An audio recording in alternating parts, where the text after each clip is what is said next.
Mr. Speaker, the President of the United States.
Thank you.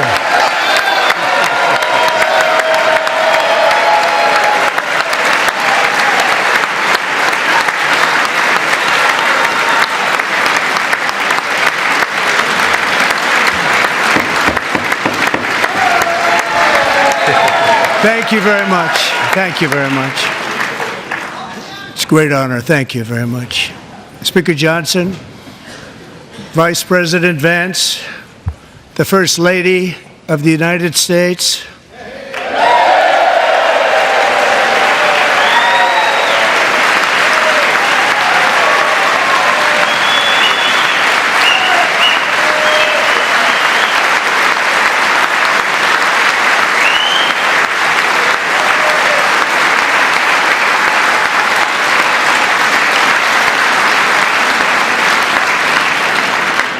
members of the United States Congress, thank you very much. And to my fellow citizens, America is back.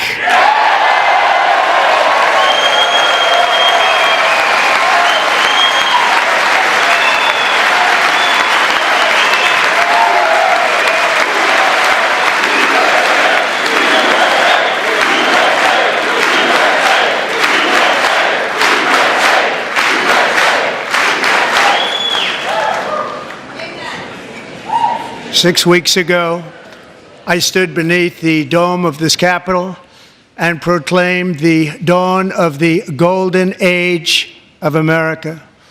From that moment on, it has been nothing but swift and unrelenting action to usher in the greatest and most successful era in the history of our country. We have accomplished more in 43 days than most administrations accomplished in 4 years or 8 years, and we are just getting started.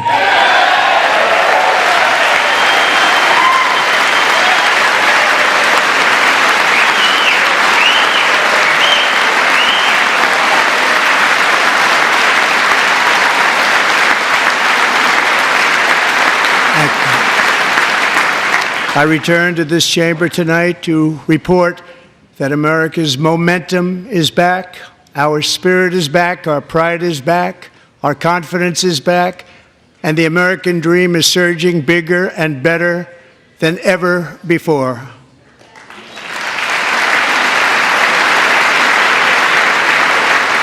The American dream is unstoppable, and our country is on the verge of a comeback, the likes of which the world has never witnessed and perhaps will never witness again. There's never been anything like it. The presidential election of November 5th was a mandate like has not been seen in many decades. We won all 7 swing states, giving us an electoral college victory of 312 votes.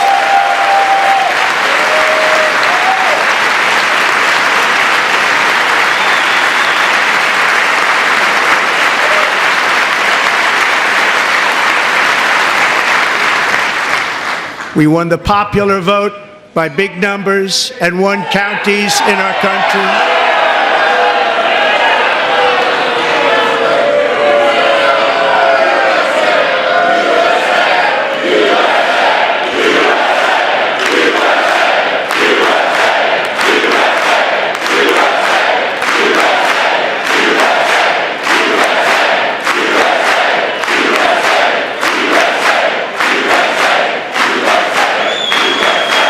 And won counties in our country, 2,700 to 525, on a map that reads almost completely red for Republican.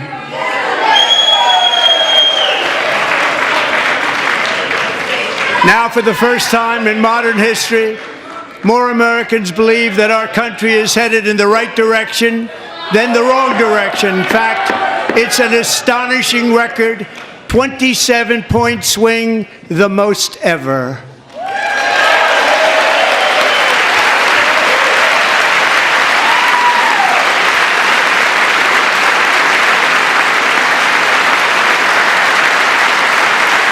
Likewise, Small business optimism saw its single largest one-month gain ever recorded, a 41-point jump.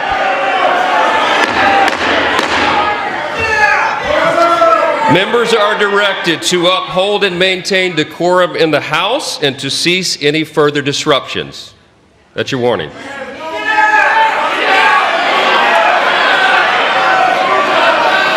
Members are engaging in willful and continuing breach of decorum, and the chair is prepared to direct the Sergeant-at-Arms to restore order to the joint session.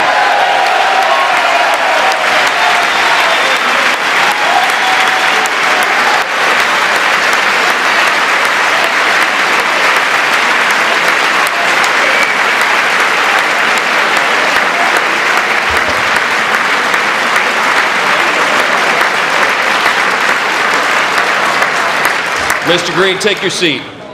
Take your seat, sir. Take your seat. Finding that members continue to engage in willful and concerted disruption of proper decorum, the chair now directs the Sergeant-at-Arms to restore order. Remove this gentleman from the chamber.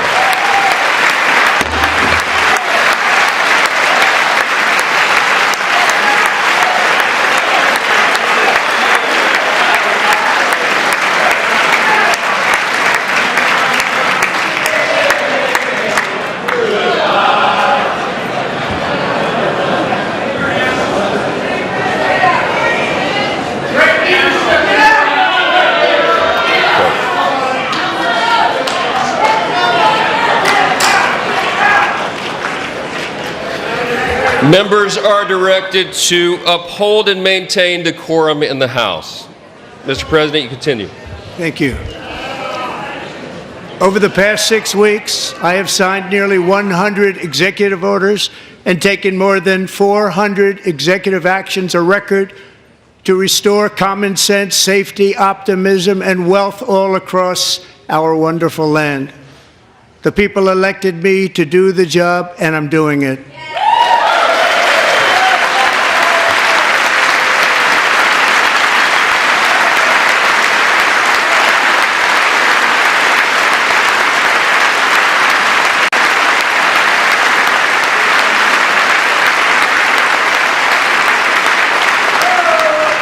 In fact, it has been stated by many that the first month of our presidency, it's our presidency, is the most successful in the history of our nation. By many.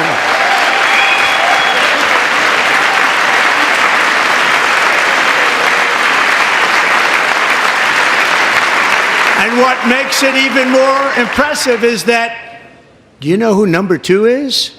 George Washington. How about that? How about that? I don't know about that list, but we'll take it. Within hours of taking the oath of office, I declared a national emergency on our southern border, and I deployed the U.S. military and Border Patrol to repel the invasion of our country. And what a job they've done. As a result, illegal border crossings last month were by far the lowest ever recorded, ever.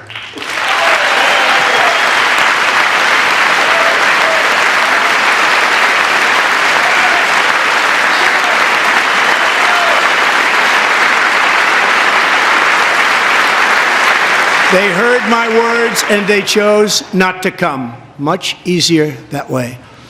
In comparison, under Joe Biden, the worst president in American history, there were hundreds of thousands of illegal crossings a month, and virtually all of them, including murderers, drug dealers, gang members, and people from mental institutions and insane asylums, were released into our country. Who would want to do that? This is my 5th such speech to Congress. And once again, I look at the Democrats in front of me, and I realize there is absolutely nothing I can say to make them happy or to make them stand or smile or applaud. Nothing I can do. I could find a cure to the most devastating disease, a disease that would wipe out entire nations, or announce the answers to the greatest economy in history or the stoppage of crime to the lowest levels ever recorded. And these people sitting right here will not clap, will not stand, and certainly will not cheer for these astronomical achievements. They won't do it, no matter what. Five times I've been up here. It's very sad, and it just shouldn't be this way.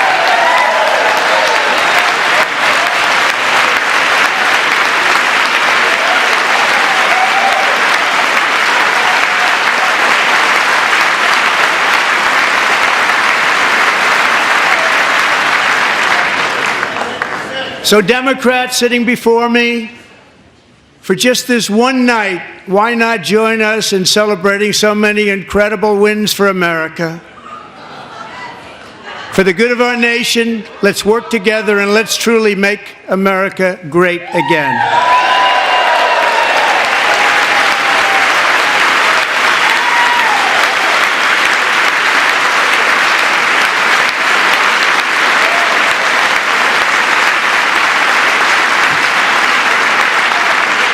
Every day my administration is fighting to deliver the change America needs to bring a future that America deserves, and we're doing it. This is a time for big dreams and bold action. Upon taking office, I imposed an immediate freeze on all federal hiring, a freeze on all new federal regulations, and a freeze on all foreign aid.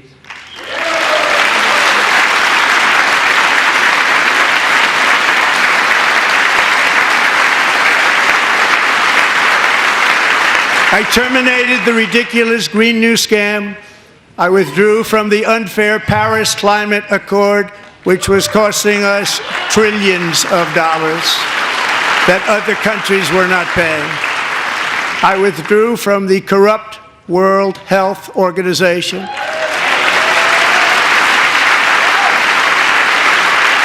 And I also withdrew from the anti-American UN Human Rights Council.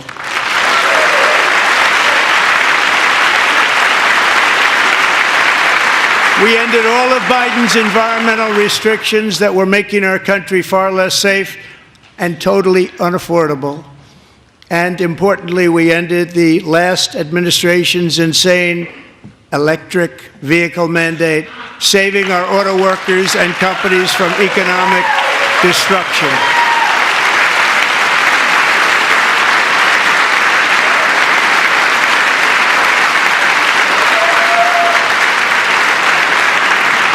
To unshackle our economy, I have directed that for every one new regulation, 10 old regulations must be eliminated, just like I did in my very successful first term.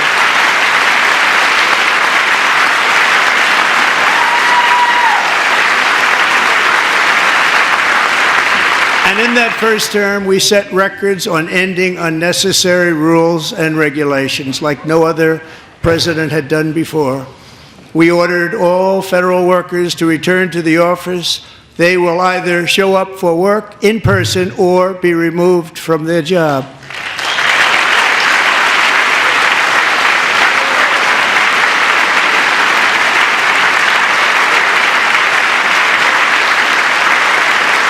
And we have ended weaponized government where, as an example, a sitting president is allowed to viciously prosecute his political opponent, like me.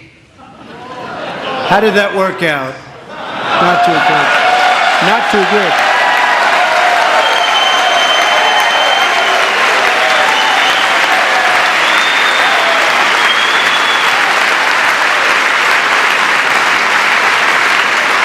And I have stopped all government censorship and brought back free speech in America. It's back.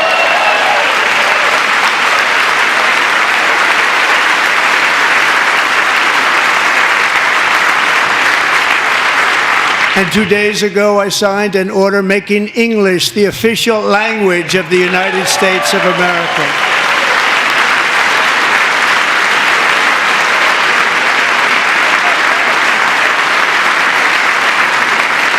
I renamed the Gulf of Mexico the Gulf of America.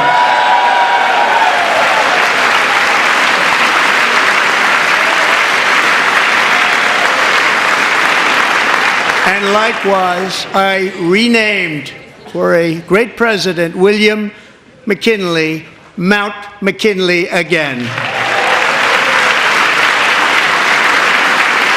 Beautiful Alaska. We love Alaska.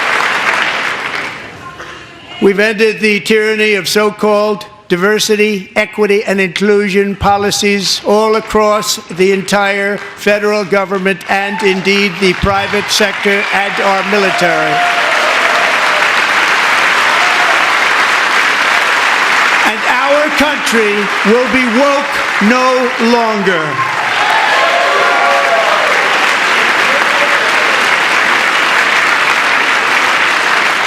We believe that whether you are a doctor, an accountant, a lawyer, or an air traffic controller, you should be hired and promoted based on skill and competence, not race or gender.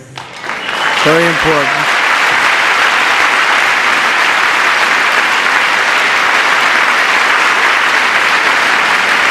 You should be hired based on merit.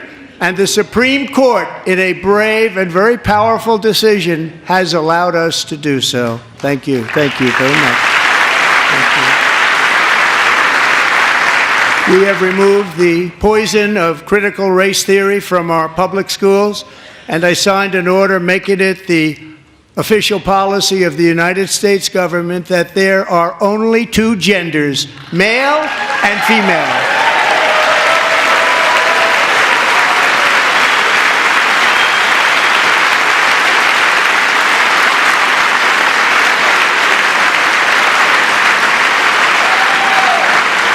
I also signed an executive order to ban men from playing in women's sports.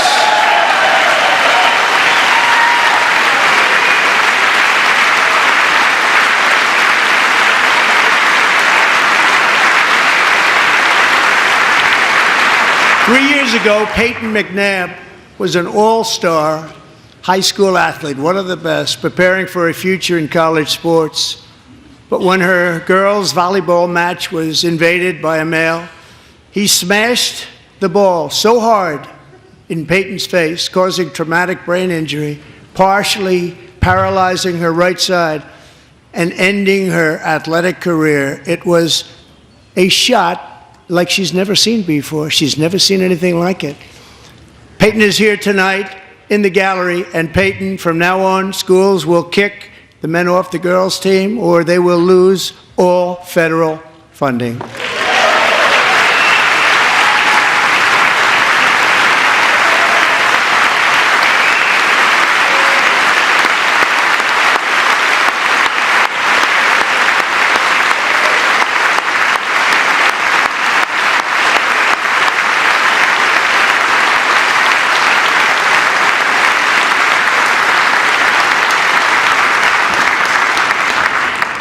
And if you really want to see numbers, just take a look at what happened in the women's boxing, weightlifting, track and field, swimming, or cycling, where a male recently finished a long-distance race 5 hours and 14 minutes ahead of a woman for a new record by 5 hours. Broke the record by 5 hours. It's demeaning for women, and it's very bad for our country. We're not going to put up with it any longer.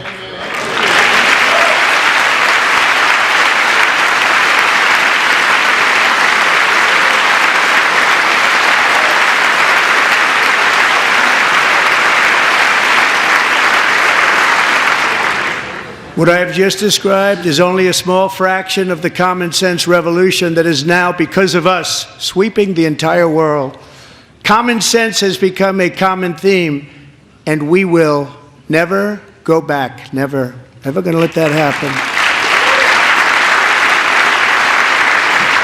Among my very highest priorities is to rescue our economy and get dramatic and immediate relief to working families.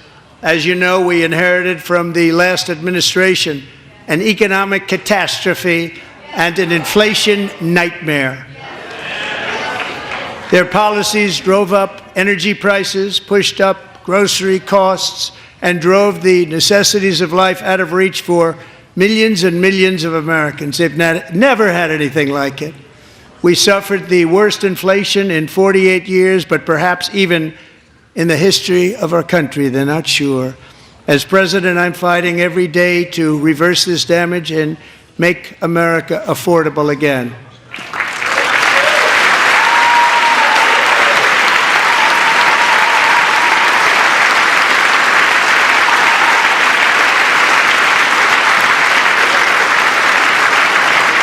Joe Biden especially let the price of eggs get out of control. The egg price is out of control, and we're working hard to get it back down. Secretary, do a good job on that. You inherited a total mess from the previous administration. Do a good job.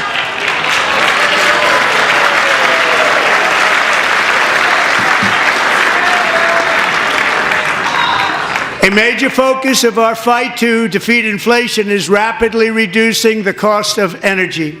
The previous administration cut the number of new oil and gas leases by 95%, slowed pipeline construction to a halt, and closed more than 100 power plants. We are opening up many of those power plants right now.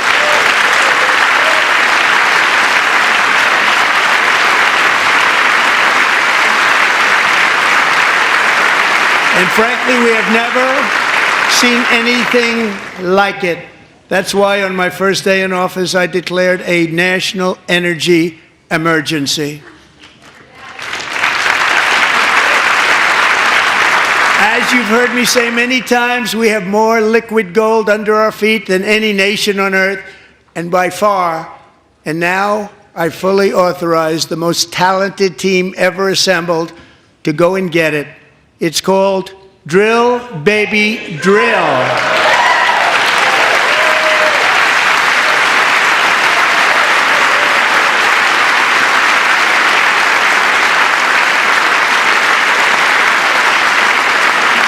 My administration is also working on a gigantic natural gas pipeline in Alaska, among the largest in the world, where Japan, South Korea, and other nations want to be our partner with investments of trillions of dollars each. There's never been anything like that one.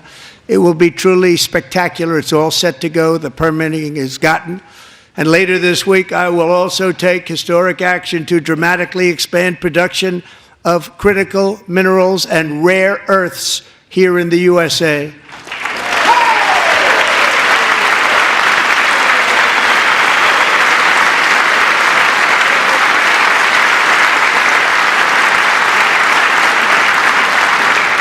To further combat inflation, we will not only be reducing the cost of energy, but will be ending the flagrant waste of taxpayer dollars.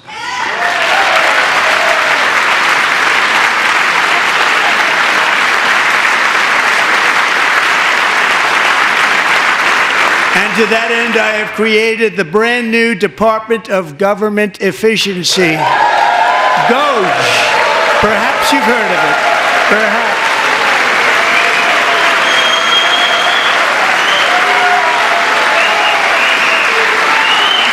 Which is headed by Elon Musk, who is in the gallery tonight.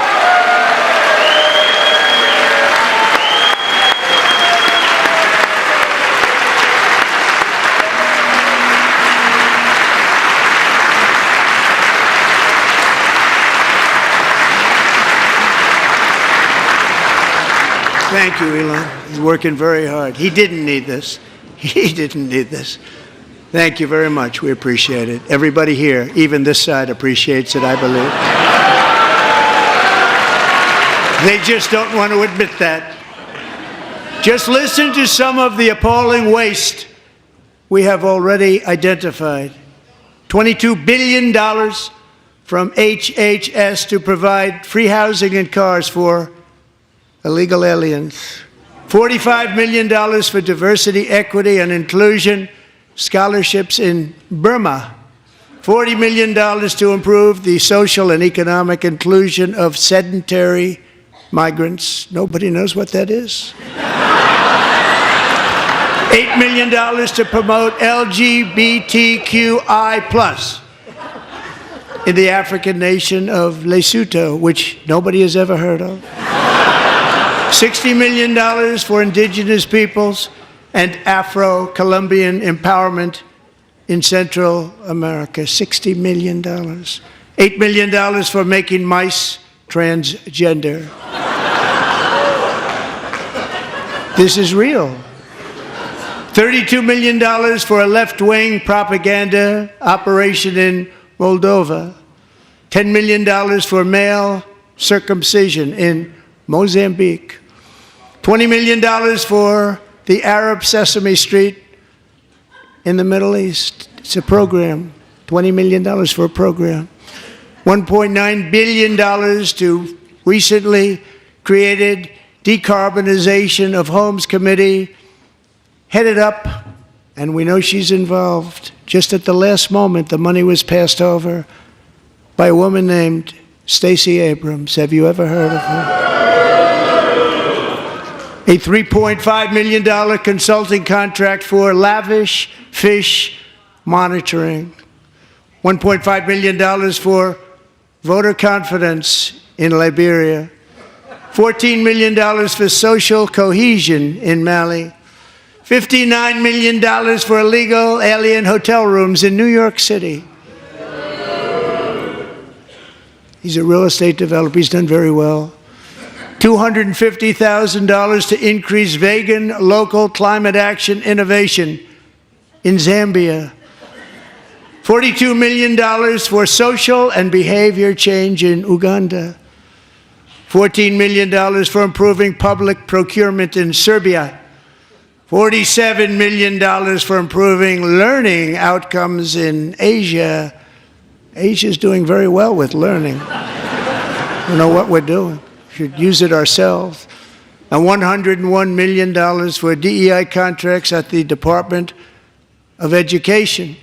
The most ever paid, nothing even like it. Under the Trump administration, all of these scams, and they're far worse, but I didn't think it was appropriate to talk about them. They're so bad. Many more have been found out and exposed and swiftly terminated by a group of very intelligent, mostly young people, headed up by Elon, and we appreciate it. We found hundreds of billions of dollars of fraud.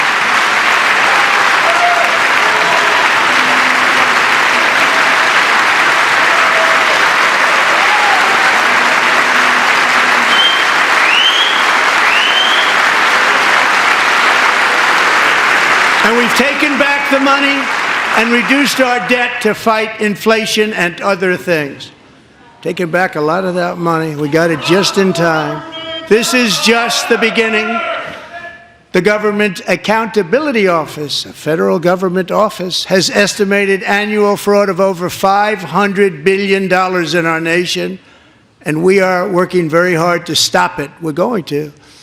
We're also identifying shocking levels of incompetence and probable fraud in the Social Security program for our seniors, and that our seniors and people that we love rely on. Believe it or not, government databases list 4.7 million Social Security members from people aged 100 to 109 years old. It lists 3.6 million people from ages 110 to 119. I don't know any of them. I know some people that are rather elderly, but not quite that elderly. 3.47 million people from ages 120 to 129. 3.9 million people from ages 130 to 139. 3.5 million people from ages 140 to 149. And money is being paid to many of them, and we're searching right now. In fact, Pam, good luck. Good luck. You're going to find it. But a lot of money is paid out to people because it just keeps getting paid and nobody does, and it really hurts Social Security and hurts our country. 1.3 million people from ages 150 to 159, and over 130,000 people, according to the Social Security databases, are age over 160 years old. We have a healthier country than I thought, Bobby.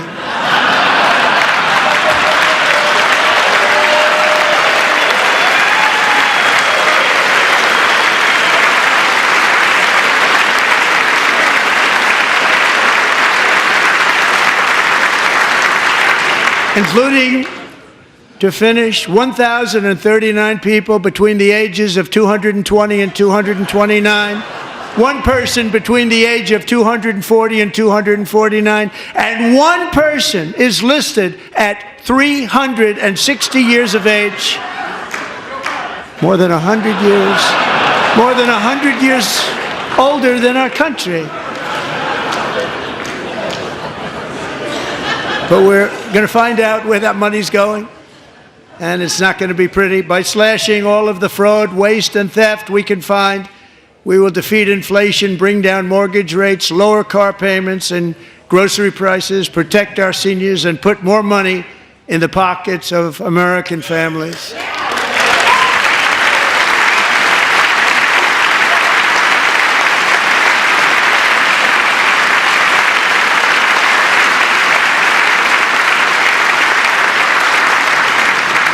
And today, interest rates took a beautiful drop, big, beautiful drop. It's about time. And in the near future, I want to do what has not been done in 24 years, balance the federal budget. We're going to balance it.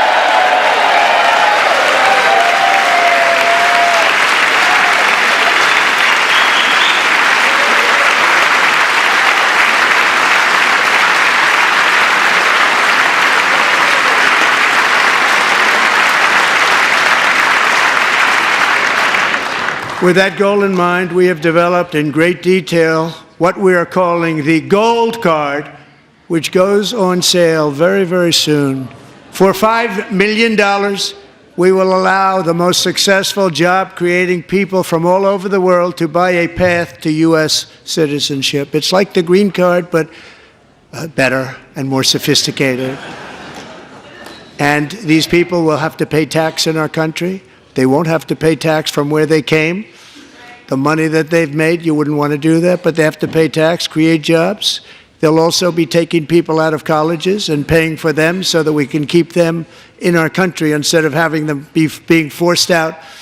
Number one, at the top school, as an example, being forced out and not being allowed to stay and create tremendous numbers of jobs and great success for a company out there. So while we take out the criminals, killers, traffickers, and child predators who are allowed to enter our country under the open border policy of these people, the Democrats, the Biden administration, the open border insane policies that you've allowed to destroy our country, we will now bring in brilliant, hardworking, job-creating people.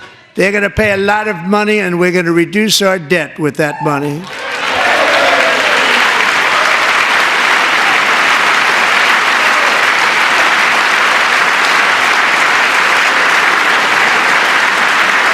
Americans have given us a mandate for bold and profound change. For nearly 100 years, the federal bureaucracy has grown until it has crushed our freedoms, ballooned our deficits, and held back America's potential in every possible way.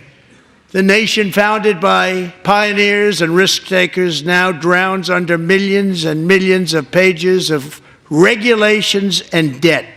Approvals that should take 10 days to get instead take 10 years, 15 years, and even 20 years before you're rejected. Meanwhile, we have hundreds of thousands of federal workers who have not been showing up to work. My administration will reclaim power from this unaccountable bureaucracy, and we will restore true democracy to America again.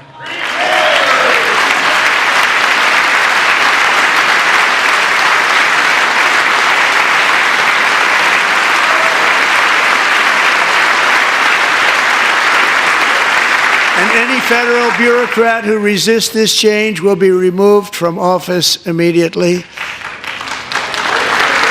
Because we are draining the swamp. It's very simple.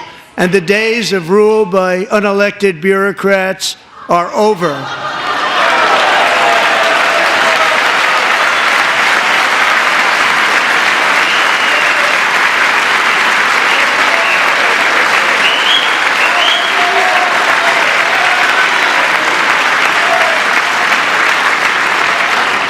And the next phase of our plan to deliver the greatest economy in history is for this Congress to pass tax cuts for everybody. They're in there, they're waiting for you to vote. And I'm sure that the people on my right, I don't mean the Republican right, but my right here, I'm sure you're going to vote for those tax cuts, because otherwise I don't believe the people will ever vote you into office. So I'm doing you a big favor by telling you that. But I know this group is going to be voting for the tax.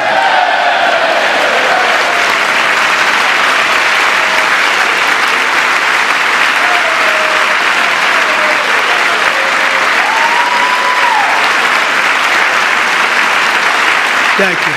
It's a very, very big part of our plan. We had tremendous success in our first term with it. A very big part of our plan. We're seeking permanent income tax cuts all across the board.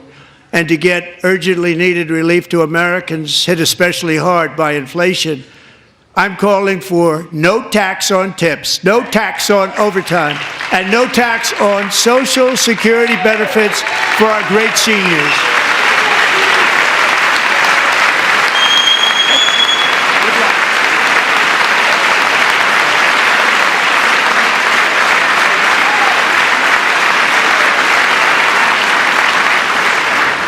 And I also want to make interest payments on car loans tax deductible, but only if the car is made in America.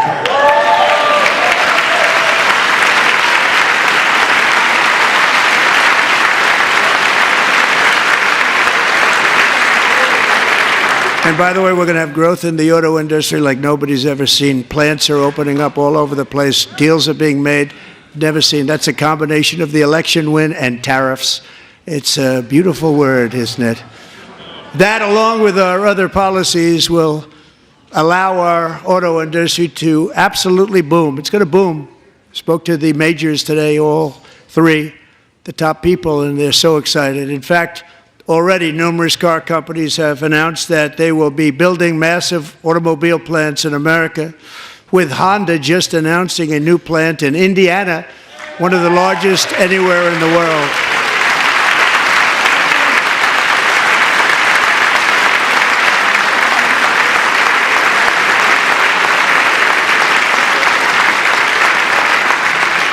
And this has taken place since our great victory on November 5th, a date which will hopefully go down as one of the most important in the history of our country.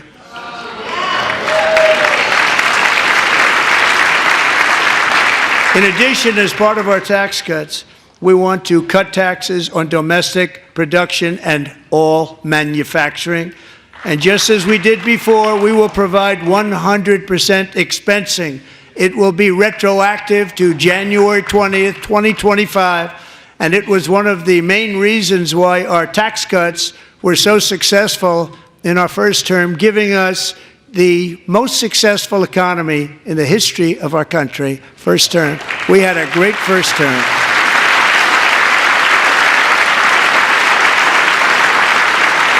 If you don't make your product in America, however, under the Trump administration, you will pay a tariff, and in some cases, a rather large one.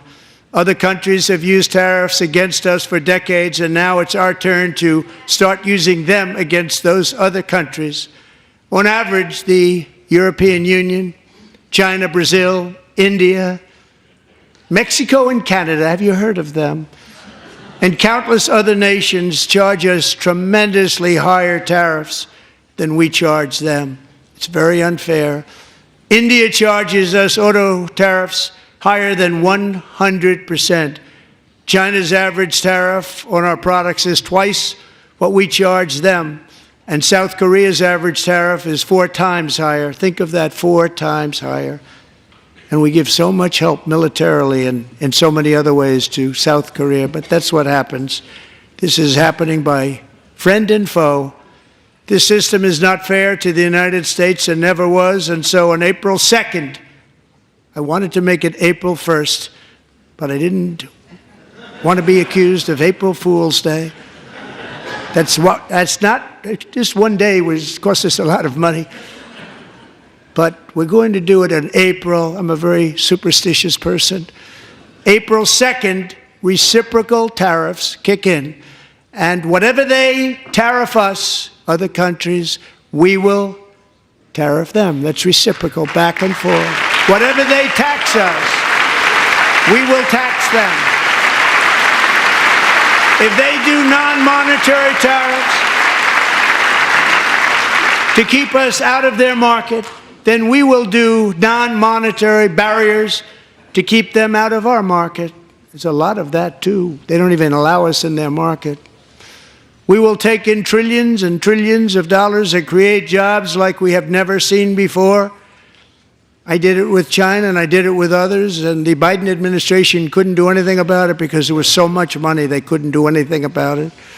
We have been ripped off for decades by nearly every country on earth, and we will not let that happen any longer.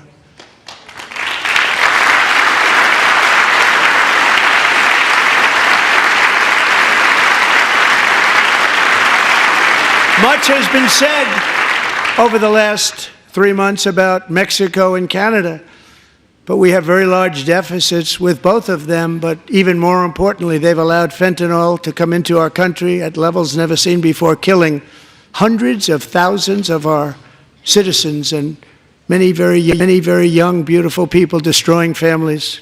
Nobody's ever seen anything like it. They are, in effect, receiving subsidies of hundreds of billions of dollars. We pay subsidies to Canada and to Mexico of hundreds of billions of dollars, and the United States will not be doing that any longer. We're not going to do it any longer.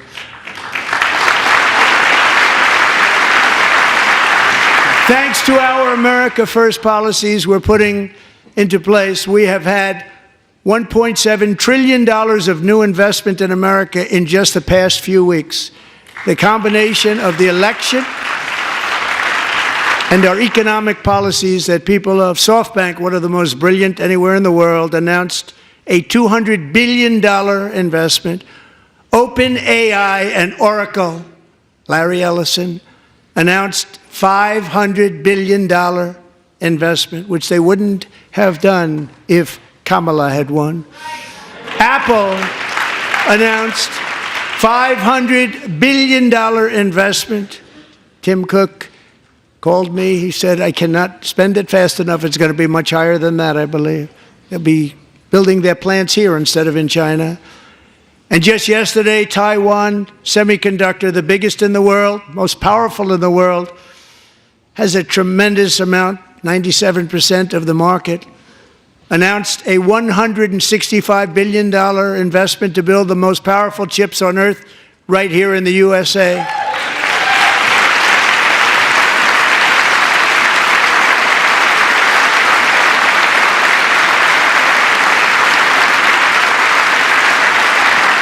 And we're not giving them any money. Your CHIPS Act is a horrible, horrible thing. We give hundreds of billions of dollars, and it doesn't mean a thing. They take our money and they don't spend it.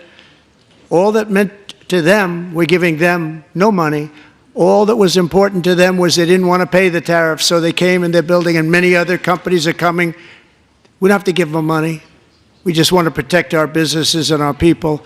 And they will come because they won't have to pay tariffs if they build in America. So it's very amazing. You should get rid of the CHIP Act, and whatever's left over, Mr. Speaker, you should use it to reduce debt or any other reason you want to.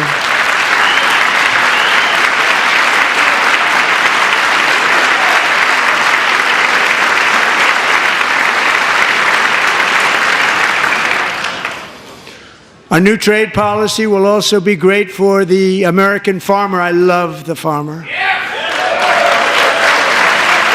Who will now be selling into our home market, the USA, because nobody is going to be able to compete with you. Because there's goods that come in from other countries and companies, they're really in a bad position in so many different ways. They're uninspected. They may be very dirty and disgusting, and they come in and they pour in, and they hurt our American farmers. The tariffs will go on agricultural product coming into America, and our farmers, starting on April 2nd, it may be a little bit of an adjustment period. We had that before when I made the deal with China, $50 billion of purchases, and I said, just bear with me, and they did. They did. Probably have to bear with me again, and this will be even better. That was great.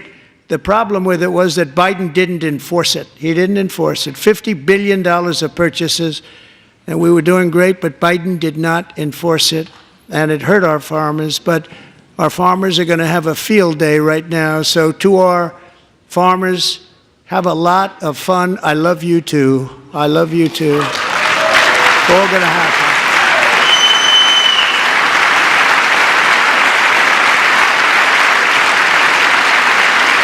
And I have also imposed a 25% tariff on foreign aluminum, copper, lumber, and steel, because if we don't have, as an example, steel and lots of other things, we don't have a military, and frankly, we just won't have a country very long.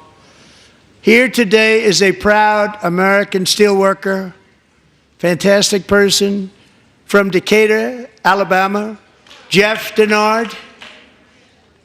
Has been working at the same steel plant for 27 years in a job that has allowed him to serve as the captain of his local volunteer fire department, raised 7 children with his beautiful wife, Nicole, and over the years provide a loving home for more than 40 foster children. So great, Jeff.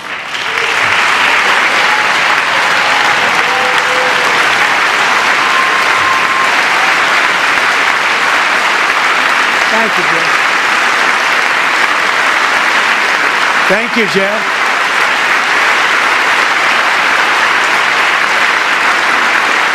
Stories like Jeff's remind us that tariffs are not just about protecting American jobs. They're about protecting the soul of our country. Tariffs are about making America rich again and making America great again, and it's happening, and it will happen rather quickly. There'll be a little disturbance, but we're okay with that. It won't be much. No, you're not. Oh.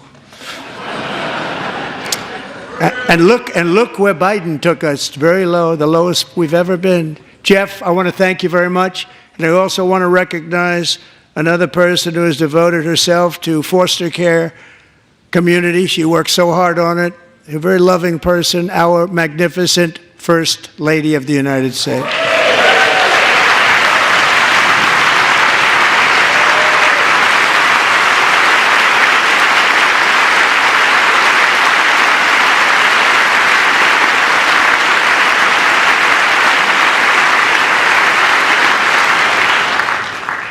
Melania's work has yielded incredible results, helping prepare our nation's future leaders as they enter the workforce. Our First Lady is joined by 2 impressive young women, very impressive. Haley Ferguson, who benefited from the First Lady's Fostering the Future initiative and is poised to complete her education and become a teacher. And Elliston Berry, who became a victim of an illicit deepfake image produced by a peer. With Elliston's help, the Senate just passed the Take It Down Act, and this is so important. Thank you very much, John. John Thune, thank you. Stand up, John. Thank you, John.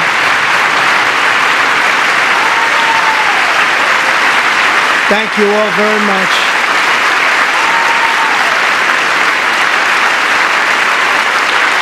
Thank you. And thank you to John Thune and the Senate. Great job. To criminalize the publication of such images online is a terrible, terrible thing.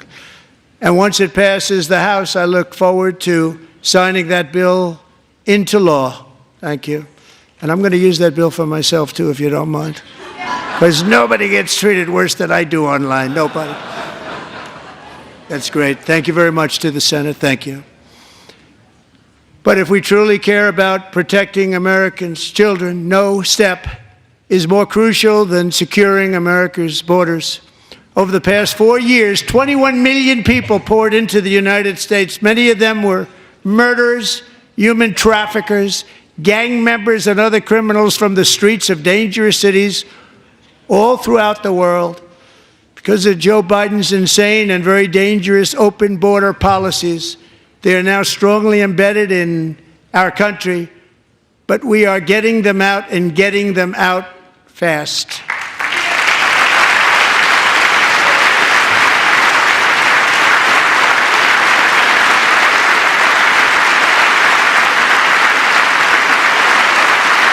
And I want to thank Tom Homan and Christy. I want to thank you and Paul of Border Patrol. I want to thank you. What a job they've all done. Everybody, Border Patrol, ICE, law enforcement in general is incredible. We have to take care of our law enforcement. Have to.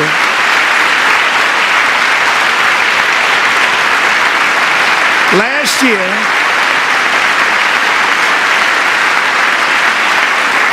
a brilliant 22-year-old nursing student named Laken Riley, the best in her class, admired by everybody, went out for a jog on the campus of the University of Georgia. That morning, Laken was viciously attacked, assaulted, beaten, brutalized, and horrifically murdered. Laken was stolen from us by a savage illegal alien gang member who was arrested while trespassing across Biden's open southern border and then set loose into the United States under the heartless policies of that failed administration. It was indeed a failed administration. He had then been arrested and released in a Democrat-run sanctuary city, a disaster, before ending the life of this beautiful young angel. With us this evening are Laken's beloved mother, Allison, and her sister, Lauren.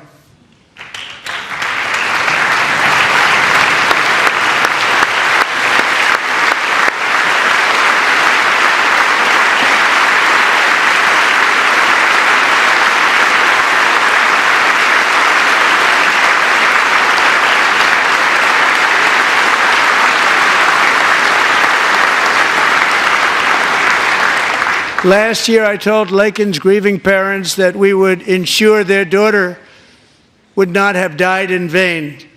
That's why the very first bill I signed into law as your 47th president mandates the detention of all dangerous criminal aliens who threaten public safety. It's a very strong, powerful act.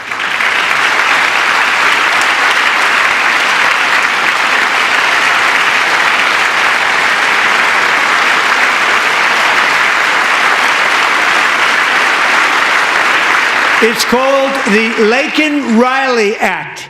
So Allison and Lauren, America will never, ever forget our beautiful Laken Hope Riley.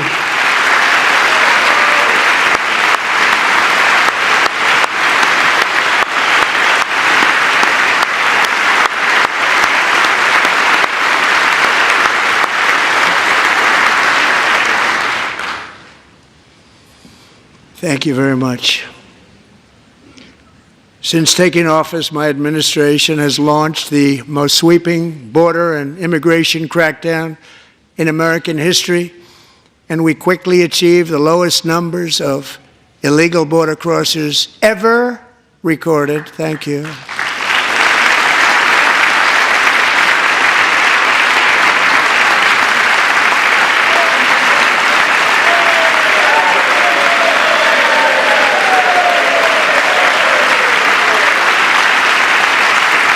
The media and our friends in the Democrat Party kept saying we needed new legislation, we must have legislation to secure the border.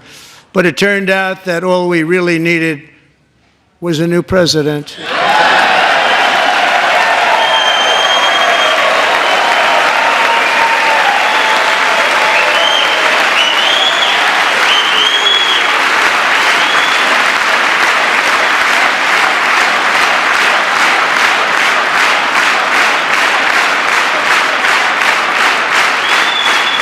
Thank you. Joe Biden didn't just open our borders, he flew illegal aliens over them to overwhelm our schools, hospitals, and communities throughout the country.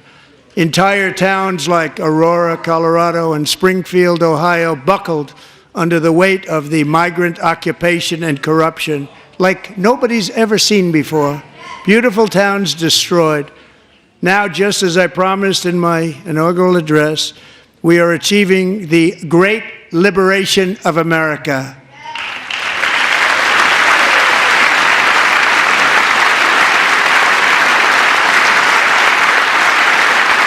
But there still is much work to be done. Here tonight is a woman I have gotten to know, Alexis Nungari from Houston. Wonderful woman. Last June, Alexis's 12-year-old daughter, her precious Jocelyn, walked to a nearby convenience store. She was kidnapped, tied up, assaulted for 2 hours under a bridge, and horrifically murdered. Arrested and charged with this heinous crime are 2 illegal alien monsters from Venezuela, released into America by the last administration through their ridiculous open border. The death of this beautiful 12-year-old girl and the agony of her mother and family touched our entire nation greatly. Alexis, I promised that we would always remember your daughter, your magnificent daughter, and earlier tonight, I signed an order keeping my word to you. One thing I have learned about Jocelyn is that she loved animals so much. She loved nature. Across Galveston Bay, from where Jocelyn lived in Houston, you will find a magnificent national wildlife refuge, a pristine, peaceful, 34,000-acre sanctuary for all of God's creatures on the edge of the Gulf of America.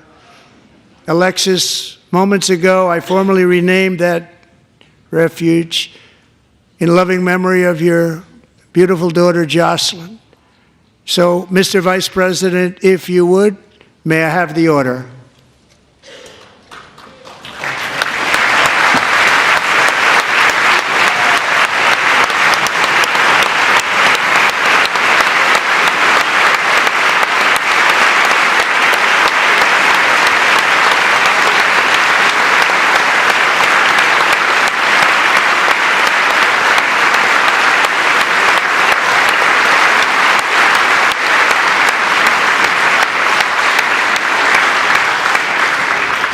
Thank you very much.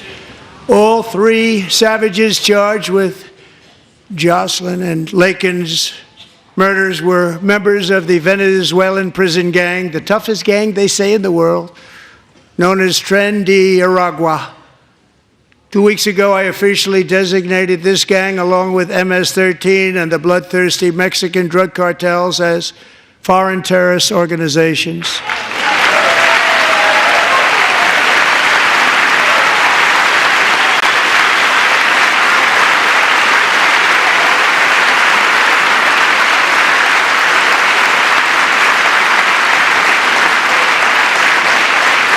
They are now officially in the same category as ISIS, and that's not good for them. Countless thousands of these terrorists were welcomed into the U.S. by the Biden administration. But now every last one will be rounded up and forcibly removed from our country, or, if they're too dangerous, put in jails, standing trial in this country, because we don't want them to come back ever. With us this evening is a warrior on the front lines of that battle, Border Patrol Agent Roberto Ortiz. Great guy.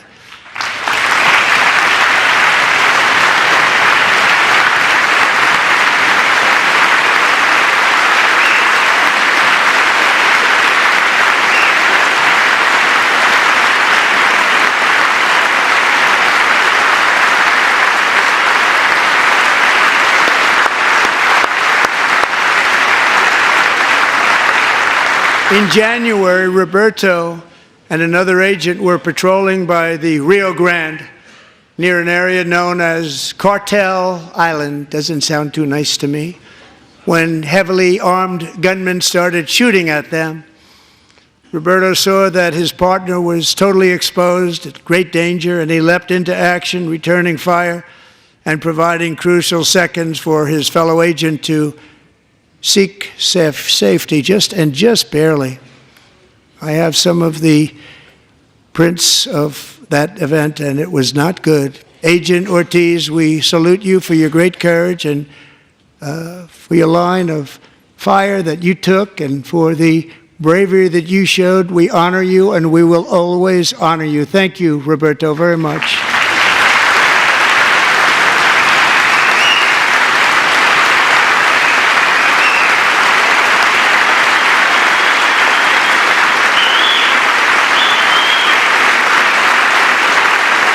Thank you, Roberto. And I actually got to know him on my many calls to the border. He's a great gentleman. The territory to the immediate south of our border is now dominated entirely by criminal cartels that murder, rape, torture, and exercise total control. They have total control over a whole nation, posing a grave threat to our national security. The cartels are waging war on America, and it's time for America to wage war on the cartels, which we are doing.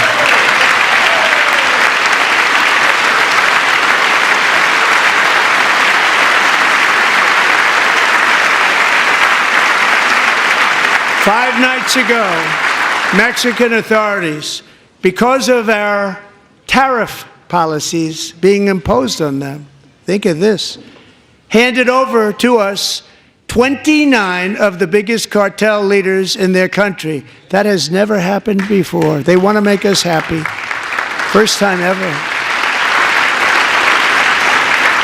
But we need Mexico and Canada to do much more than they've done, and they have to stop the fentanyl and drugs pouring into the USA. They're going to stop it. I have sent Congress a detailed funding request laying out exactly how we will eliminate these threats to protect our homeland and complete the largest deportation operation in American history, larger even than current record holder President Dwight D. Eisenhower, a moderate man, but someone who believed very strongly in borders.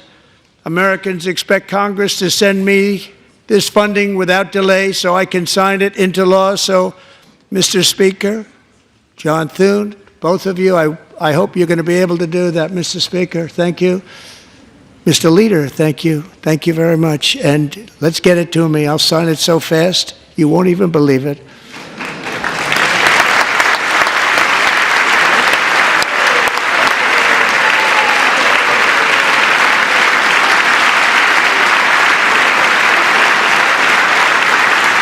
And as we reclaim our sovereignty, we must also bring back law and order to our cities and towns.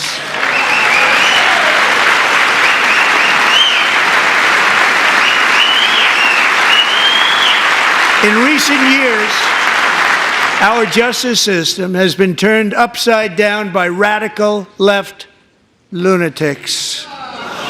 Many jurisdictions virtually ceased enforcing the law against dangerous repeat offenders while weaponizing law enforcement against political opponents like me.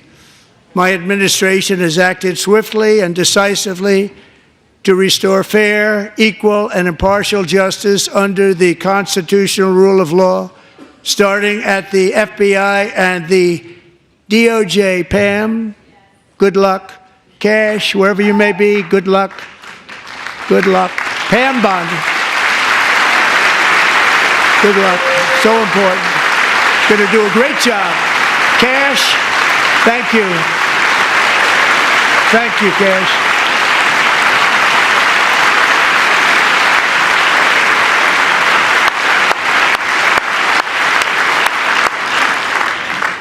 They've already started very strong. They're going to do a fantastic job. You're going to be very proud of them. We're also once again giving our police officers the support, protection, and respect they so dearly deserve. They have to get it. They have such a hard, dangerous job, but we're going to make it less dangerous. The problem is the bad guys don't respect the law, but they're starting to respect it, and they soon will respect it. This also includes our great fire departments throughout the country. Our firemen and women are unbelievable people, and we'll never forget them. And besides that, they voted for me in record numbers, so I have no choice.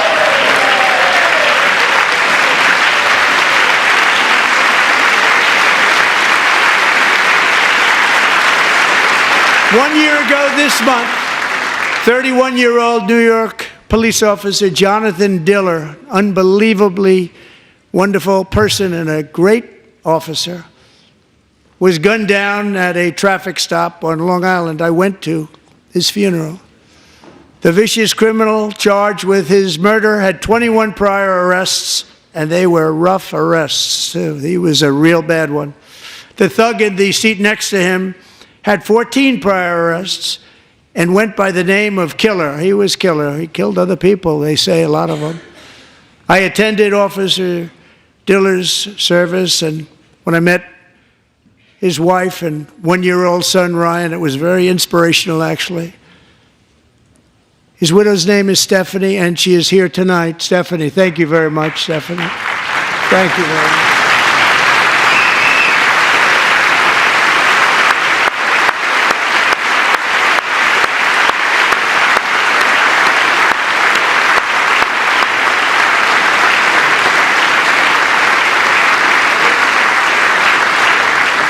Stephanie, we're going to make sure that Ryan knows his dad was a true hero, New York's finest, and we're going to get these cold-blooded killers and repeat offenders off our streets, and we're going to do it fast.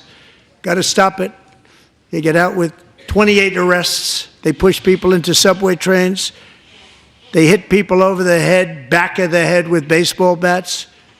We got to get them out of here. I've already signed an executive order requiring a mandatory death penalty for anyone who murders a police officer, and tonight I'm asking Congress to pass that policy into permanent law.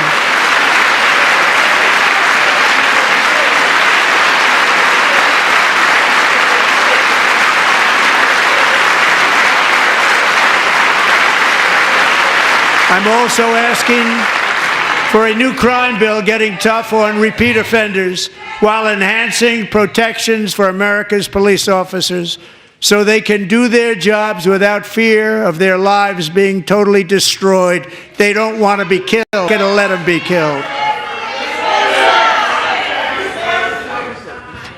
Joining us in the gallery tonight is a young man who truly loves our police. His name is DJ Daniel. He is 13 years old, and he has always dreamed of becoming a police officer.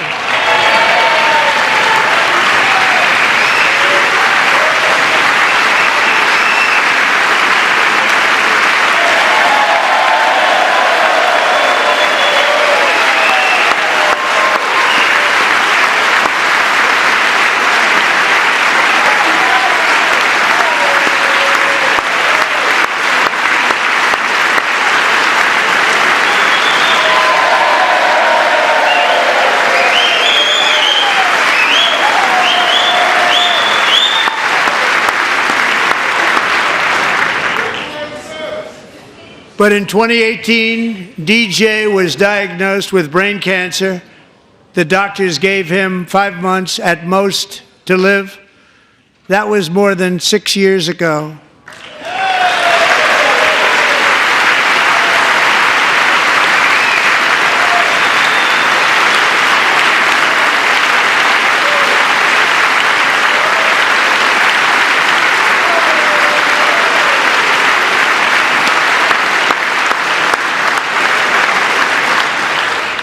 Since that time, DJ and his dad have been on a quest to make his dream come true, and DJ has been sworn in as an honorary law enforcement officer, actually a number of times. The police love him, the police departments love him. And tonight, DJ, we're going to do you the biggest honor of them all. I am asking our new Secret Service Director, Sean Curran, to officially make you an agent of the United States Secret Service.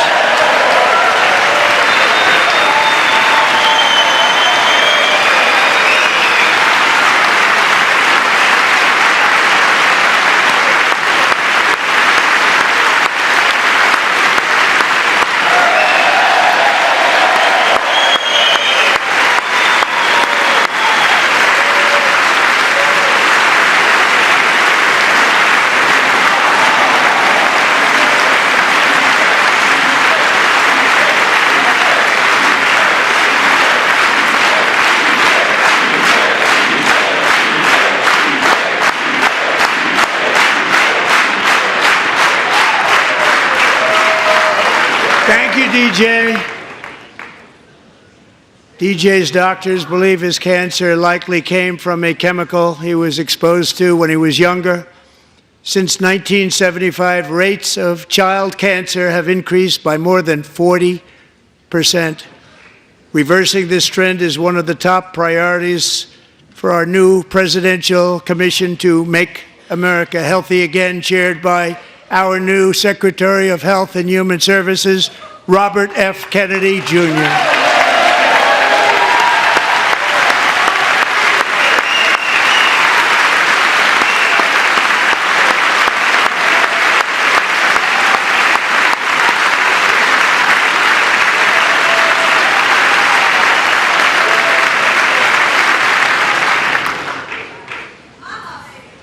With the name Kennedy, you would have thought everybody over here would have been cheering.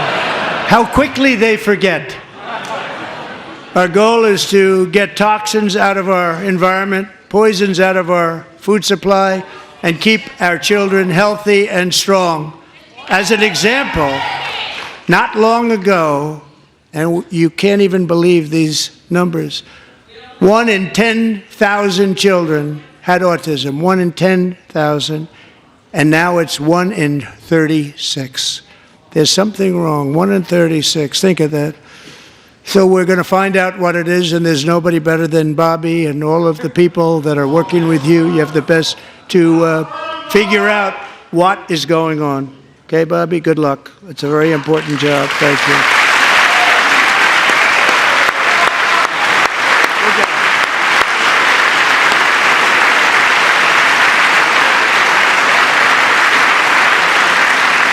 Thank you. My administration is also working to protect our children from toxic ideologies in our schools.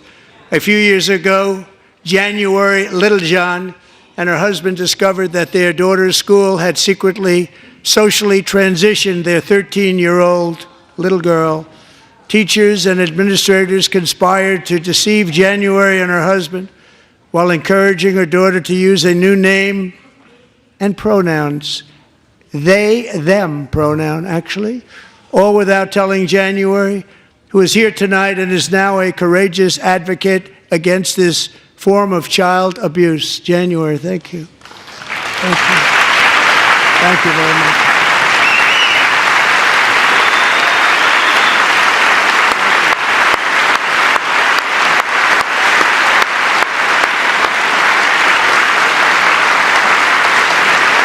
Thank you. Stories like this are why, shortly after taking office, I signed an executive order banning public schools from indoctrinating our children with transgender ideology.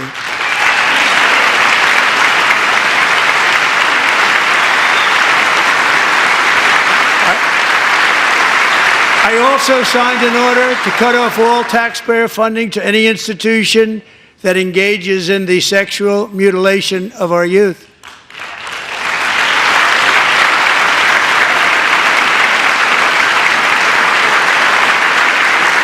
And now I want Congress to pass a bill permanently banning and criminalizing sex changes on children and forever ending the lie that any child is trapped in the wrong body.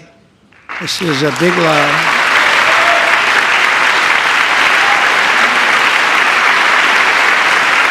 And our message to every child in America is that you are perfect exactly the way God made you.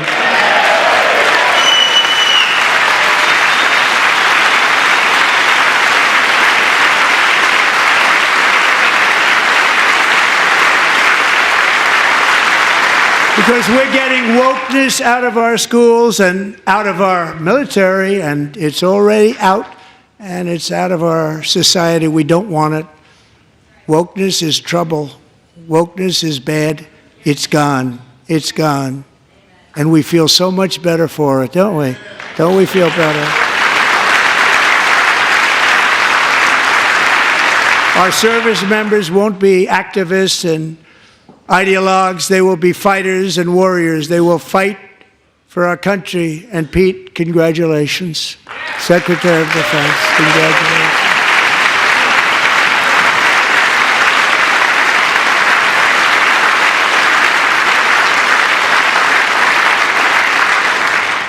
And he's not big into the woke movement, I can tell you.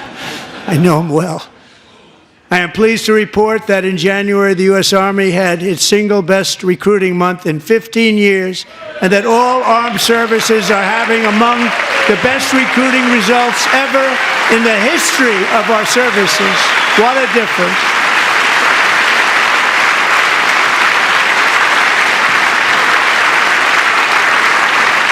And you know, it was just a few months ago where the results were exactly the opposite. We couldn't recruit anywhere. We couldn't recruit. Now we're having the best results just about that we've ever had. What a tremendous turnaround. It's really a beautiful thing to see. People love our country again. It's very simple. They love our country, and they love being in our military again. So it's a great thing, and thank you very much. Great job. Thank you.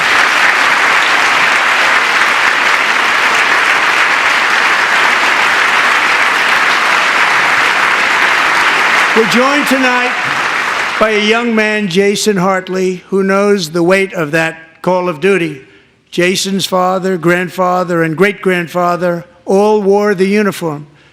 Jason tragically lost his dad, who was also a Los Angeles County Sheriff's deputy when he was just a boy, and now he wants to carry on the family legacy of service. Jason is a senior in high school, a six-letter varsity athlete, a really good athlete, they say, a brilliant student with a 4.46, that's good, GPA. And his greatest dream is to attend the U.S. Military Academy at West Point.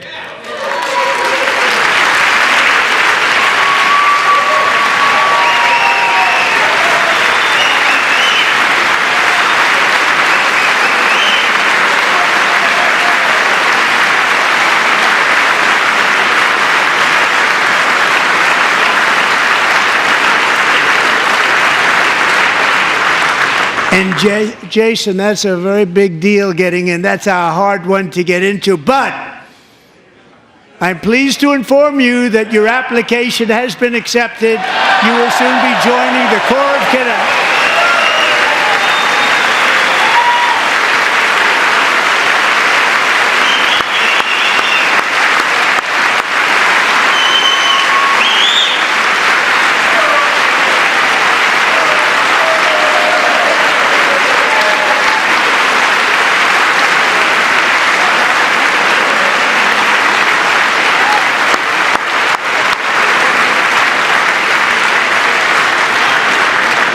Thank you. Jason, you're going to be on the long gray line, Jason.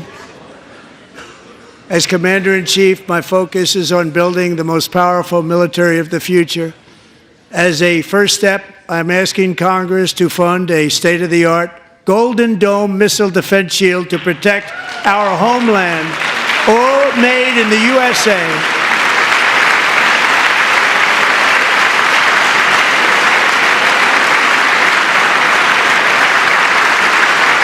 And Ronald Reagan wanted to do it long ago, but the technology just wasn't there, not even close. But now we have the technology. It's incredible, actually. And other places, they have it. Israel has it. Other places have it. And the United States should have it too, right, Tim, right? They should have it too. So I want to thank you. But it's a very, very important. This is a very dangerous world. We should have it. We want to be protected, and we're going to protect our citizens like never before. To boost our defense industrial base, we are also going to resurrect the American shipbuilding industry, including commercial shipbuilding and military shipbuilding.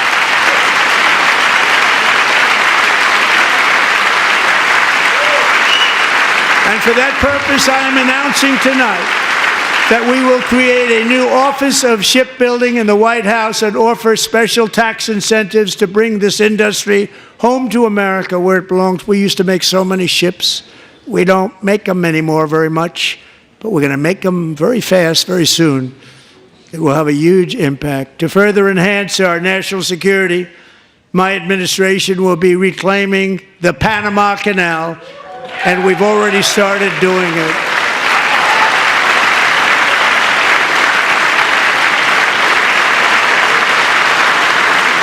Just today, a large American company announced they are buying both ports around the Panama Canal and lots of other things having to do with the Panama Canal and a couple of other canals. The Panama Canal was built by Americans for Americans, not for others, but others could use it. But it was built at tremendous cost of American blood and treasure. 38,000 workers died building the Panama Canal. They died of malaria. They died of snake bites and mosquitoes. Not a nice place to work. They paid them very highly to go there, knowing there was a 25% chance that they would die. The most expensive project also that was ever built in our country's history, if you bring it up to modern day costs. It was given away by the Carter administration for $1, but that agreement has been violated very severely. We didn't give it to China. We gave it to Panama, and we're taking it back.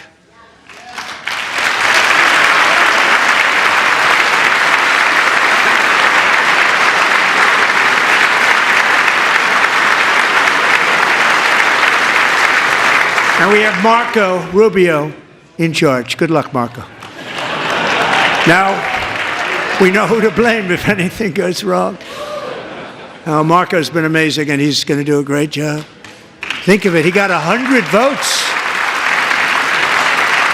You know, he was approved with actually 99, but the 100th was this gentleman, and I feel very certain. So let's assume he got 100 votes, and I'm either very, very happy about that or I'm very concerned about it.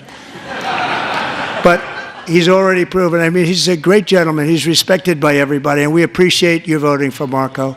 He's going to do a fantastic job. Thank you. Thank you. He's doing a great job. Great job.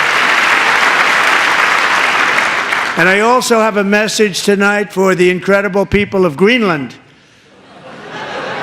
We strongly support your right to determine your own future.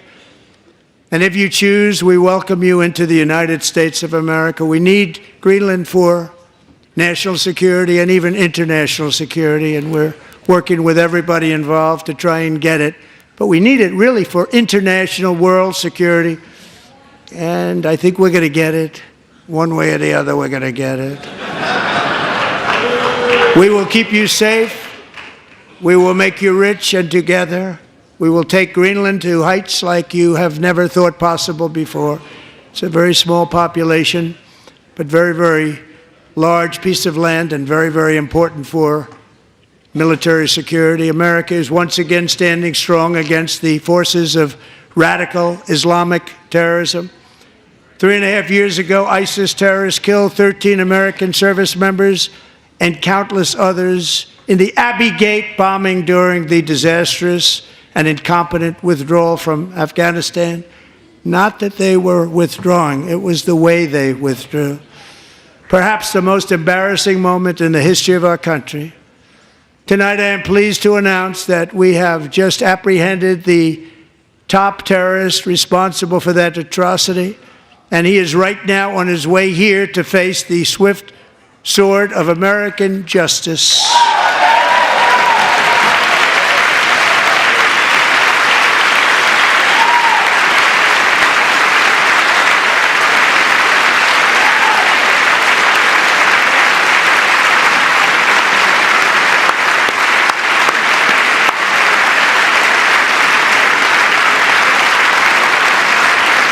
And I want to thank especially the government of Pakistan for helping arrest this monster. This was a very momentous day for those 13 families who I actually got to know very well, most of them, whose children were murdered, and the many people that were so badly, over 42 people, so badly injured on that fateful day in Afghanistan. What a horrible day.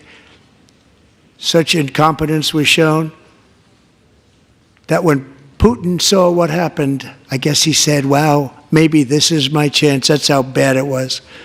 Should have never happened. Grossly incompetent people.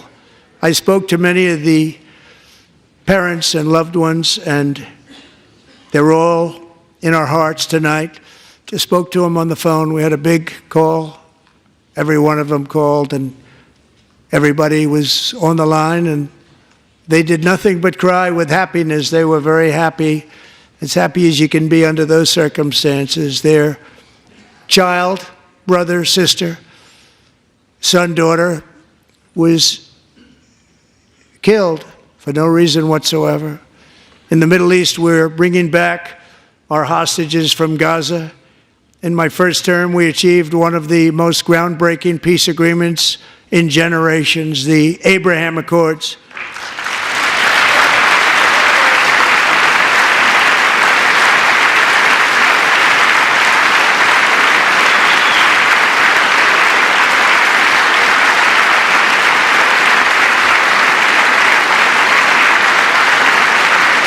And now we're going to build on that foundation to create a more peaceful and prosperous future for the entire region. A lot of things are happening in the Middle East. People have been talking about that so much lately with everything going on with Ukraine and Russia.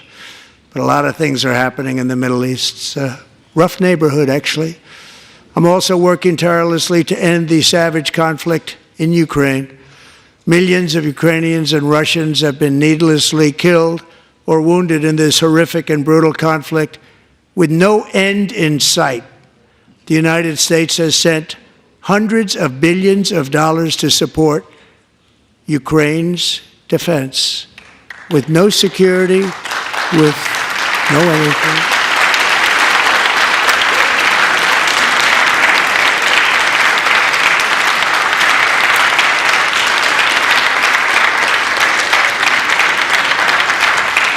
Do you want to keep it going for another 5 years? Yeah, you would say Pocahontas says yes.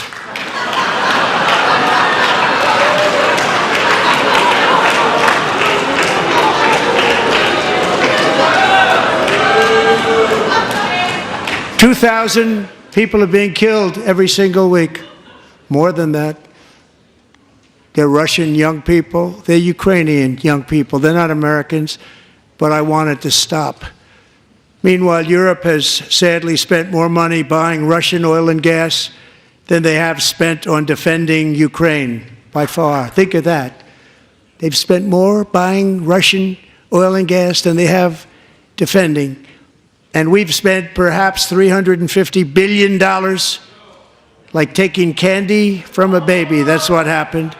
And they've spent $100 billion. What a difference that is. And we have an ocean separating us, and they don't. But we're getting along very well with them, and lots of good things are happening. Biden has authorized more money in this fight than Europe has spent by billions and billions of dollars. It's hard to believe that they wouldn't have stopped it and said at some point, come on, let's equalize. You got to be equal to us. But that didn't happen. Earlier today, I received an important letter from President Zelensky of Ukraine. The letter reads, Ukraine is ready to come to the negotiating table as soon as possible to bring lasting peace closer. Nobody wants peace more than the Ukrainians, he said.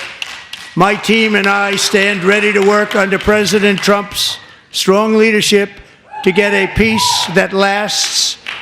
We do really value how much America has done to help Ukraine maintain its sovereignty and independence. Regarding the agreement on minerals and security, Ukraine is ready to sign it at any time that is convenient for you. I appreciate that he sent this letter, just got it a little while ago. Simultaneously, we've had serious discussions with Russia and have received strong signals that they are ready for peace. Wouldn't that be beautiful? Wouldn't that be beautiful?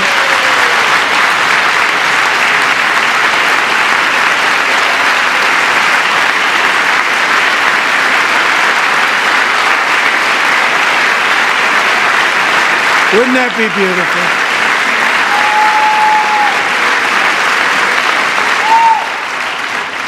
It's time to stop this madness. It's time to halt the killing.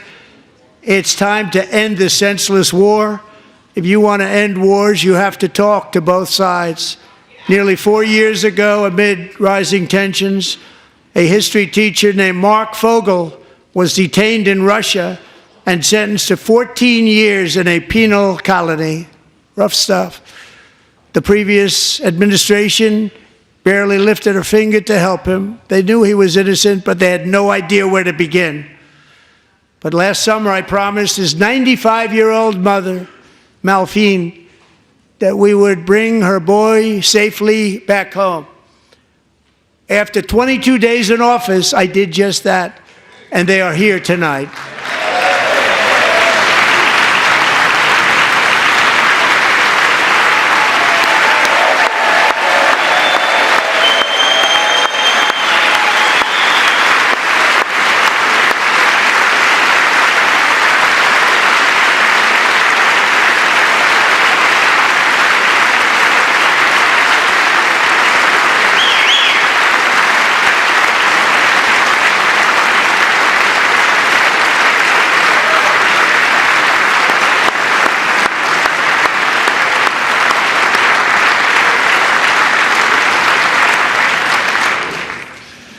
To Mark and his great mom, we are delighted to have you safe and sound and with us. As fate would have it, Mark Fogel was born in a small rural town in Butler, Pennsylvania. Have you heard of it? Where his mother has lived for the past 78 years. I just happened to go there last July 13th for a rally. That was not pleasant. And that is where I met his beautiful mom right before I walked onto that stage. And I told her I would not forget what she said about her son. And I never did I? Never forgot. Less than 10 minutes later, at that same rally, gunfire rang out, and a sick and deranged assassin unloaded 8 bullets from his sniper's perch into a crowd of many thousands of people. My life was saved by a fraction of an inch, but some were not so lucky. Corey Comparator was a firefighter, a veteran, a Christian, a husband, a devoted father, and above all, a protector. When the sound of gunshots pierced the air, it was a horrible sound. Corey knew instantly what it was and what to do. He threw himself on top of his wife and daughters and shielded them from the bullets with his own body. Corey was hit really hard. You know the story from there. He sacrificed his life to save theirs. 2 others, very fine people, were also seriously hit. But thankfully, with the help of 2 great country doctors, we thought they were gone and they were saved. So those doctors had great talent. We're joined by Corey's wife, Helen, who was his high school sweetheart, and their 2 beloved daughters, Allison and Kaylee. Thank you.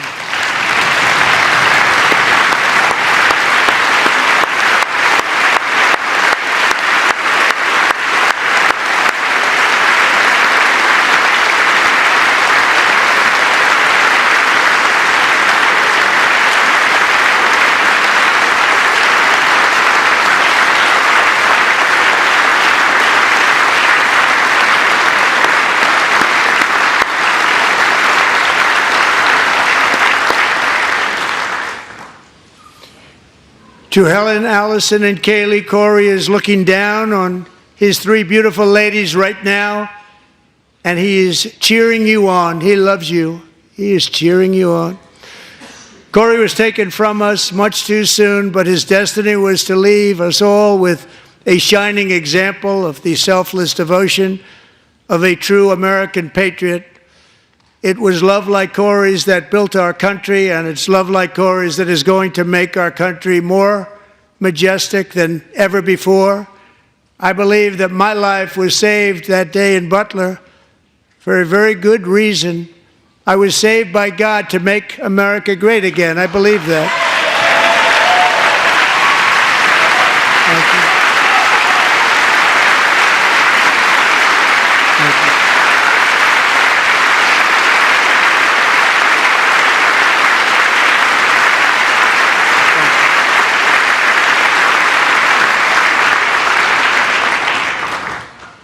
Thank you very much. From the patriots of Lexington and Concord to the heroes of Gettysburg and Normandy, from the warriors who crossed the Delaware to the trailblazers who climbed the Rockies, and from the legends who soared at Kitty Hawk to the astronauts who touched the moon, Americans have always been the people who defied all odds, transcended all dangers, made the most extraordinary sacrifices, and did whatever it took to defend our children, our country, and our freedom. And as we have seen in this chamber tonight, that same strength, faith, love, and spirit is still alive and thriving in the hearts of the American people. Despite the best efforts of those who would try to censor us, silence us, break us, destroy us, Americans are today a proud, free, sovereign, and independent nation that will always be free, and we will fight for it till death. We will never let anything happen to our beloved country, because we are a country of doers, dreamers, fighters, and survivors. Our ancestors crossed a vast ocean, strode into the unknown wilderness, and carved their fortunes from the rock and soil of a perilous and very dangerous frontier. They chased our destiny across a boundless continent. They built the railroads, laid the highways, and graced the world with American marvels like the Empire State Building, the mighty Hoover Dam, and the towering Golden Gate Bridge. They lit the world with electricity, broke free of the force of gravity, fired up the engines of American industry, vanquished the communists, fascists, and Marxists all over the world, and gave us countless modern wonders sculptured out of iron, glass, and steel. We stand on the shoulders of these pioneers who won and built the modern age, these workers who poured their sweat into the skylines of our cities, these warriors who shed their blood on fields of battle and gave everything they had for our rights and for our freedom. Now it is our time to take up the righteous cause of American liberty, and it is our turn to take America's destiny into our own hands and begin the most thrilling days in the history of our country. This will be our greatest era. With God's help, over the next 4 years, we are going to lead this nation even higher, and we are going to forge the freest, most advanced, most dynamic, and most dominant civilization ever to exist on the face of this earth. We are going to create the highest quality of life, build the safest and wealthiest and healthiest and most vital communities anywhere in the world. We are going to conquer the vast frontiers of science, and we are going to lead humanity into space and plant the American flag on the planet Mars and even far beyond.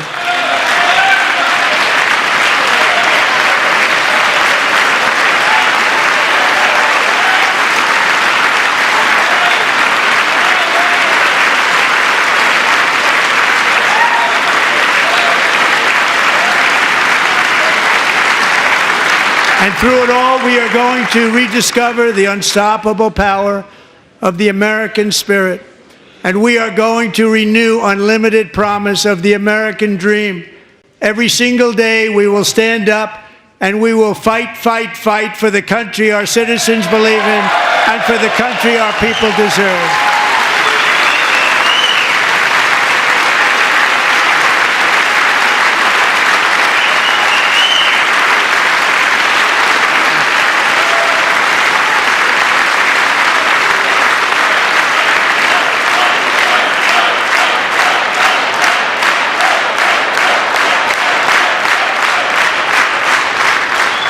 My fellow Americans, get ready for an incredible future, because the golden age of America has only just begun. It will be like nothing that has ever been seen before. Thank you, God bless you, and God bless America.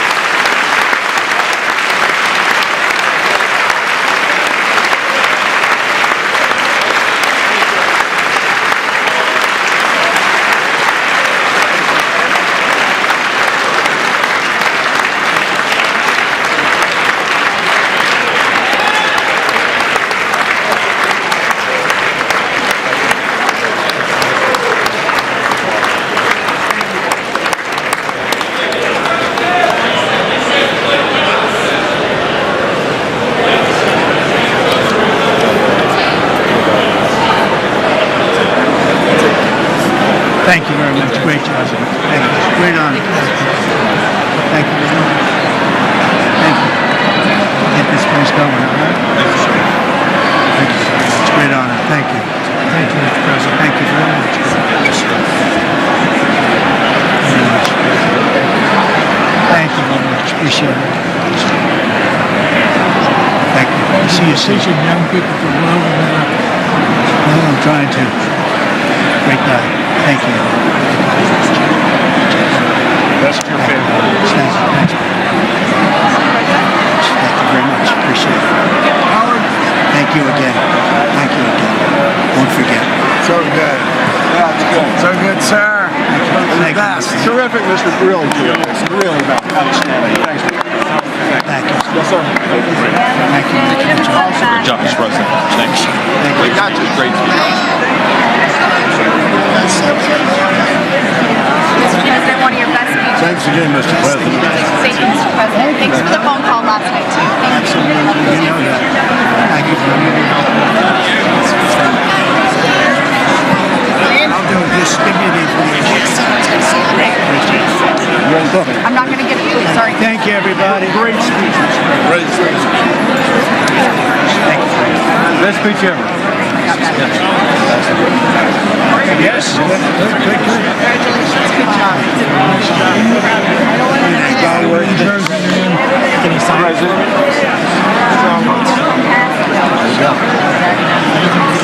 President Roger Williams, thanks for the call. I love Roger Williams. Thank you.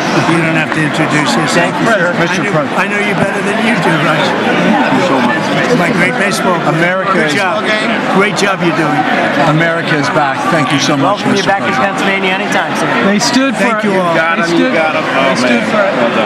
for another country, not our country. That was phenomenal, sir. It's hard to believe, isn't it? That was fantastic, sir. That was Thank you very much. Thank you. quick selfie. Mr. President. Good job, Mr. President. Great job. Thank you so much. Great speech, sir. Great speech. Yes, sir. Back to Pennsylvania.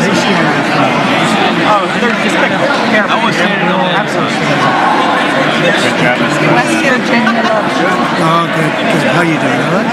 Did you get a chance to shake his hand earlier? Do you want me to get a picture of you shaking his hand or anything? You're good. Thank you very much. Let's do biofilm. Thank you, darling. Great Sir, job, thank you. Mr. I love you. Best speech on the floor ever. Yeah, it was so good. Thank you So very good. much. Hey, you rocked it, Mr. President. We're with you. 100% crushed. Thank you. Really good. It was Congratulations. awesome. Thank you. Best speech ever. Thank you. What's the best? Mr. President, that was a great speech. That was awesome. God bless you. It was Thank you. Great job. Let's go. Get down to that. You get down. Good luck. Yes, sir. Oh, thank you. It's so great. Thank you, everybody. Good job. Thank you for mentioning God needs to help us. Thank you, Mr. It's President. true. Mr. President. Thank you. Thank you. Great speech. Great speech. That was phenomenal. Thanks for taking my call. Good luck. Yeah. Thank you, my man. Epic. My man. Thank you for standing You strong. really triggered those people. Tremendous, Mr. President. Thank Somebody you. did. Thank you so much. Thanks for the beneficial ownership and this week. That was Oh, a good yeah. one. Thanks for mentioning farmers. Well, we love our farmers. Thank you, man. Thank you, Mr. President. You earned this night. Thank you very much. Appreciate it. Worked hard. Thank you, man. Proud of you. Thank you, Mr. President. Thank you so much. Thank you. Great again, brother. Thank you. Good for being here. I did indeed. You better believe it. Very well Good done, sir. endorsement. President, home run. Thank you. Great job. You killed it. Thank you, Mr. President. Thank you, everybody. You did great. Thank you. Good job. Thank you. Great to see you. Slam dunk. You're doing good. Thank you, sir. You did amazing, per usual. Thank you. I'll see you. Thank you. Yes, sir. Thank you. Hey, cheese. Thank you. Love you, Mr. President. Yes. Thank you, everybody. Look at this beautiful Oh, New congressman from Eastern Washington. We've never met. Oh, Michael that's Baumgartner. great. I was one of Mike Leach's best friends. Oh, that's He thinks good. very Oh, highly Mike of you. was- oh, he was tremendous. He was a great guy. Great Thank you. Thank you very much. Great. Thank you very much. Mr. President, you did a great job. Yeah, thank you. Home run, Mr. President. Home run. That was a good one. Mr. President, good to see you, sir. Appreciate it. Good job. Thank you very much. Looking good. Look at him. I need to talk to you about some buildings, some public buildings. You let me know. I will. Thank you, sir. Mr. President. Thank you. Gus, crazy. Have to see.